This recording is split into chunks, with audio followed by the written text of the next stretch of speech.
You know that feeling when you're exhausted, completely drained, and you still feel like you haven't done enough?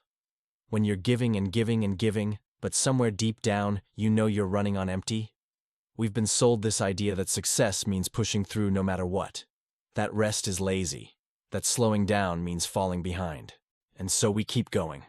We keep showing up, performing, producing, until one day we look in the mirror and we don't even recognize the person staring back. In Stay and Slay, Thalia calls this the hustle hangover. And if you've ever felt it, you know exactly what she means. Let me paint you a picture. You wake up tired, but you push through. You check emails before your feet hit the floor. You eat lunch at your desk, or you skip it entirely. Your weekends aren't for resting. They're for catching up on everything you didn't get to during the week.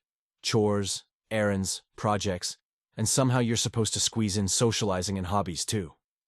Until even your hobbies start to feel like work. You're rushing from one thing to the next, constantly checking the clock. And the activities you once loved become just another item on your to-do list. Thalia explains that this is what happens when hustle culture catches up with you. You stop exercising because you're too tired. You stop seeing friends because it feels like effort. You abandon the things that used to light you up. She talks about something called sovereign self-care. Not the bubble baths and face masks version, though those are nice. I mean the real version. The version where you actually listen to your body before it breaks. Where you set boundaries without apologizing. Where you stop abandoning yourself just to meet everyone else's expectations. Your energy is your most valuable currency. You can spend it on things that drain you. You can spend it on people who take and never give back. Or you can invest it in what actually fuels you. But you only have so much. And nobody is coming to save you from spending it poorly. The book also talks about surrounding yourself with your squad.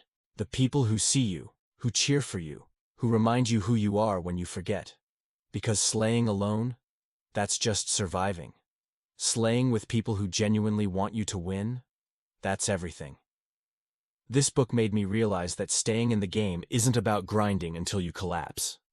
It's about knowing when to push and when to pause. It's about building a life you don't need to constantly escape from. It's about becoming the person who stays for themselves, not just for everyone else. If you've been running on empty, if you're tired of performing instead of living, read this book. It might just give you permission to finally catch your breath. And if this landed with you, follow for more book summaries.